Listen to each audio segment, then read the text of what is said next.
میں سمجھتا ہوں کہ ختم نبوت پہ ہم سب کو اپنی اپنی جگہ پہ پہرا دینا ہوگا اور ہم سب اس کے سپاہی ہیں. میں دو باتیں کیٹیگوریکلی کہنا چاہتا ہوں. جس مقصد کے لیے ٹی ایل پی کے لوگ نکلے ان کا جذبہ مقصد بالکل نیک ہے کہ یہ جو ایشو ہے اس پہ حکومت سخت سے سخت موقف لے. اختلاف صرف ایک چیز پہ آیا اور وہ یہ ہے کہ آپ روڈیں نہ بند کریں, آپ امن و امان کی صورتحال پیدا نہ کریں. جو بات ممبر پہ یا روڈ پہ آپ کر رہے ہیں وہی بات وزیر اعظم پاکستان جو ہے وزیر اعظم کی کرسی پہ بیٹھ کے دنیا کے سامنے کر رہا ہے.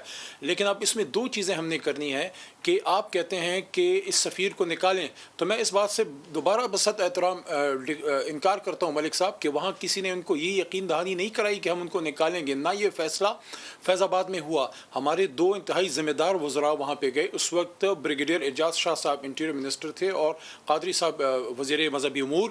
یہ گئے اور وہاں ان کو یہ کمٹمنٹ کی کہ آپ کی بات ہم پارلیمان میں لے کے جائیں گے. اور مجھے آج یہاں یہ بتایا جائے کہ جب اس طرح کا ایک نیشنل ایشو جو ایک انٹرنیشنل ایشو ہے جو سب سے اہم ہے کسی مسلمان کے لیے, اگر اس کو اٹھا کے ہم پارلیمان بلاتے ہیں اور کہتے ہیں کہ پارلیمان اس پہ فیصلہ کرے تو اس میں کیا مذائقہ ہے, بجائے اس کے کہ حکومت اپنی طرف سے کوئی فیصلہ کرے کہ نکالنا ہے یا نہیں نکالنا. یہ پارلیمان تو ہے ہی اس چیز کے لیے کہ وہاں اس بات کو ڈیبیٹ کیا جائے. اور ان سے اس دن یہی ڈسکشن چل رہی تھی کہ ہم اپنی کمٹمنٹ پہ پورے اتریں گے. 20 تاریخ کا آپ کو وعدہ تھا کہ 20 تاریخ تک ہم ایوان میں لے کے آئیں گے. 20 ابھی بھی نہیں آئی.